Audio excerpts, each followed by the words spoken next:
Everyone, last class में हमने discuss किया था radiative and non radiative transition. Radiative transition के हमने दो तरह की ट्रांजिशन स्टडी किए थे। एक तो था हमारा फ्लोरेसेंस और दूसरा क्या था हमारा फॉस्फोरेसेंस। फ्लोरेसेंस के अंदर हमने ये देखा था कि जो मॉलिक्यूल क्या होते हैं S1 से S0 स्टेट में लाइट एमिट करके जाते हैं उसको फ्लोरेसेंस कहते हैं। जो T1 से ट्रिपलेट स्टेट से सिंगलेट स्टेट के अंदर ग्राउंड स्टेट के अंदर लाइट एमिट करके जाते हैं उनको हम क्या कहते हैं, फॉस्फोरेसेंस कहते हैं। रेडिएटिव प्रोसेस के अंदर जो फ्लोरेसेंस होता है वो क्या होता है, जैसे ही सोर्स को ऑफ करते हैं वैसे ही क्या हो जाता है, बंद हो जाता है। जबकि फॉस्फोरेसेंस के अंदर ये 10⁻³ सेकेंड तक रहता है। ये 10⁻8 सेकेंड तक रहता है, लेकिन ये इतना टाइम बहुत कम होता है किसी भी लाइट को विजिबल रहने के लिए, है ना। विजिबल तो होती है लेकिन उसके बाद सोर्स ऑफ होने के बाद में ये विजिबल नहीं रहती है। ठीक है, नेक्स्ट हमें बात करनी थी क्वांटम यील्ड की। क्वांटम यील्ड क्या होता है, हेडिंग डाल लो क्वांटम यील्ड। क्वांटम यील्ड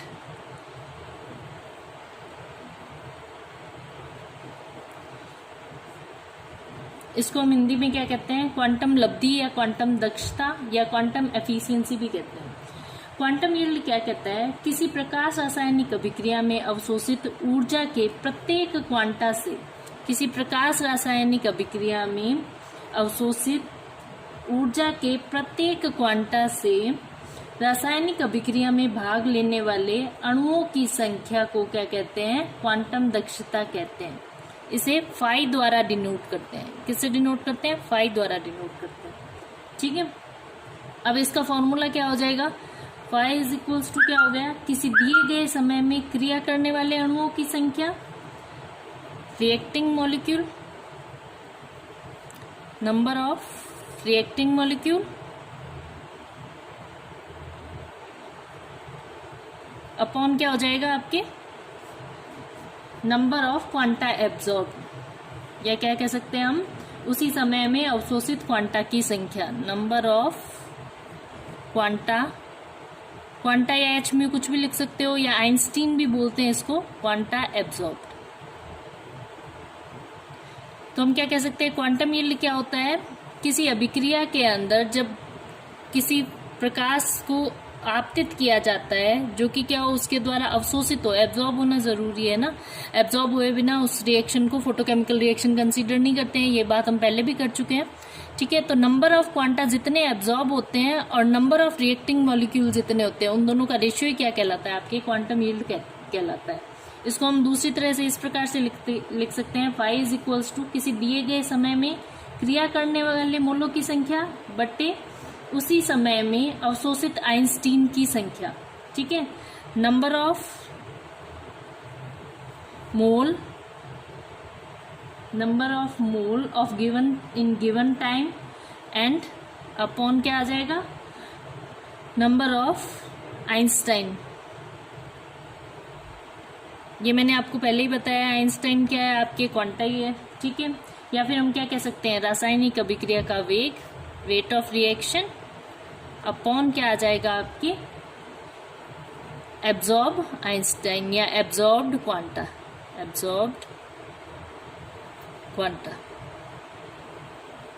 ठीक है, ये समझ में आ गया। ये तीन अपने पास में क्या है, इन तीनों फॉर्मूले से क्या आ सकते हैं, न्यूमेरिकल आ सकते हैं।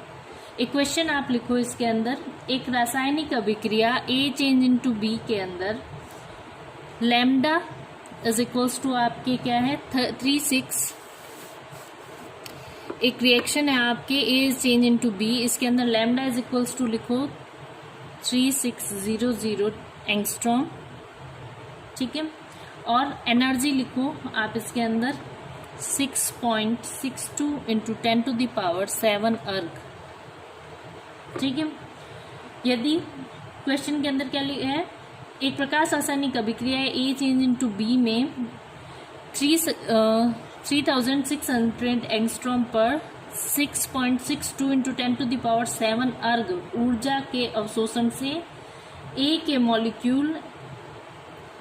के कितने मॉलिक्यूल, 1.0 इंटू 10⁻⁻5 मोल मॉलिक्यूल रिएक्शन करते हैं तो क्वांटम यील्ड बताओ।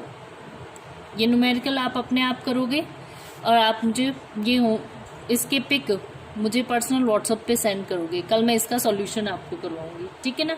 नहीं तो जब तक न्यूमेरिकल नहीं करते हैं तब तक हम किसी फॉर्मूले को रटने से कोई सेंस नहीं है, हमें एप्लीकेशन उसका चाहिए होता है। और एग्जाम में इसके न्यूमेरिकल भी पूछे जा सकते हैं और थियोरेटिकली लैंग्वेज भी पूछी जा सकती है। तो लैंग्वेज क्या हो जाएगी इसकी, एब्जॉर्ब्ड क्वांटा और रेट ऑफ रिएक्शन का रेशियो, या फिर नंबर ऑफ मोल रिएक्टिंग मोल और नंबर ऑफ आइंस्टीन का रेशियो, या फिर नंबर ऑफ रिएक्टिंग मॉलिक्यूल और नंबर ऑफ क्वांटा एब्जॉर्ब का रेशियो क्या कहलाता है, आपके क्वांटम यील्ड कहलाता है। डेफिनेशन लिखो, किसी प्रकाश रासायनिक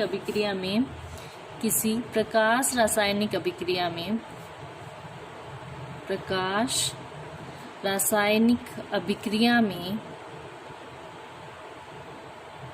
अवशोषित ऊर्जा एब्जॉर्ब्ड एनर्जी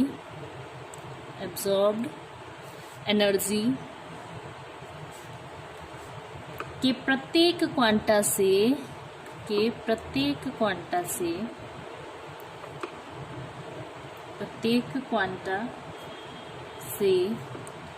फोटोकेमिकल रिएक्शन में पार्टिसिपेट करने वाले, भाग लेने वाले अणुओं की संख्या नंबर ऑफ मॉलिक्यूल। ठीक है, मॉलिक्यूल और मोल में डिफरेंस पता है ना सबको। मॉलिक्यूल क्या होता है, एक मॉलिक्यूल, जैसे H2 का एक मॉलिक्यूल, ठीक है, एक अणु। और मोल का मतलब क्या है, 6.6 × 10⁻³ कितना, 23 मॉलिक्यूल, उसको अपन क्या कहते हैं, एक मोल। ठीक है, अवोगाद्रो नंबर के बराबर। ठीक है, तो क्या होगी हमारी परिभाषा, किसी प्रकाश रासायनिक अभिक्रिया में एब्जॉर्ब्ड एनर्जी के प्रत्येक क्वांटा से फोटोकेमिकल रिएक्शन में भाग लेने वाले अणुओं की संख्या को हम क्या कहते हैं, क्वांटम यील्ड कहते हैं। अणुओं की संख्या को क्वांटम यील्ड कहते हैं, क्वांटम यील्ड कहते हैं। या इसको अपन किससे डिनोट करते हैं, फाई से डिनोट करते हैं। क्लियर हो गया इतना। ठीक है, ये न्यूमेरिकल आप मुझे करके इसका आंसर सेंड करोगे पर्सनल, देखते हैं कितनों को इसका आंसर आ जाता है। सिंपल सी रिएक्शन है, फॉर्मूला आपके सामने है, लैम्डा दे रखी है आपको, ई की वैल्यू दे रखी है आपको, एनर्जी की वैल्यू दे रखी है, और क्या दे रखा है, ए के कितने मोल, ए चेंज इनटू बी है ना इस रिएक्शन के अंदर, तो ए के कितने मोल आपके किस में कन्वर्ट हो रहे हैं, प्रोडक्ट में कन्वर्ट हो रहे हैं, और फाई को पूछा गया है आपको।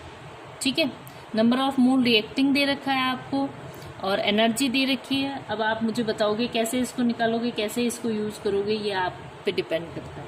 ठीक है, और आपको ये तो पता ही है H mu = क्या होता है, Hc/λ होता है।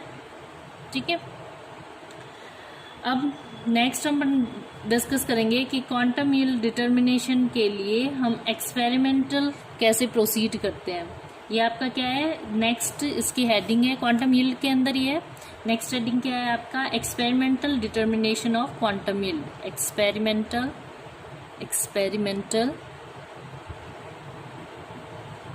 Determination of quantum yield.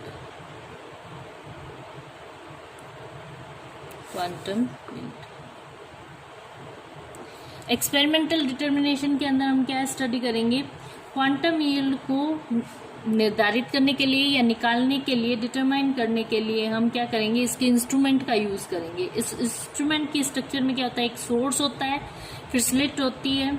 ठीक है, ये मान लो हमारा सोर्स है। ठीक है, जैसे हमने क्या किया है, फोटोन आपतित करवाए हैं, इंसिडेंट करवाए हैं, उसके बाद क्या लगी होती है, एक स्लिट लगी होती है। उसके बाद में क्या होता है, स्लिट के बाद में लेंस लगा होता है। लेंस के बाद में क्या होता है, ये आपका मान लो लेंस है। लेंस के बाद में क्या लगा होता है, इसके अंदर मोनोक्रोमेटर लगा होता है। मोनोक्रोमेटर क्या होता है, एक प्रिज्म होता है, ये मोनोक्रोमेटर है। मोनोक्रोमेटर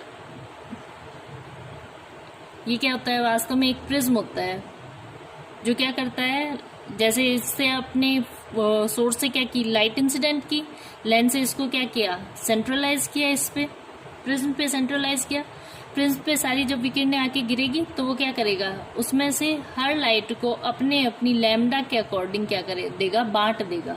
जैसे अपन स्पेक्ट्रोस्कोपी स्टार्ट करते हैं तो स्टार्टिंग में पढ़ते हैं ना कि प्रिज्म पर जब किसी प्रकाश श्वेत प्रकाश पुंज को हम गिराते हैं तो वो अपने 7 रंगों में बट जाता है। तो वो क्या होता है, एक्चुअली उसकी लैम्डा क्या होती है, स्प्लिट हो जाती है, और उसमें से जिस लैम्डा रेंज की हमें लाइट चाहिए होती है तो स्लिट को, नेक्स्ट स्लिट को उसके डायरेक्शन में डाल देते हैं।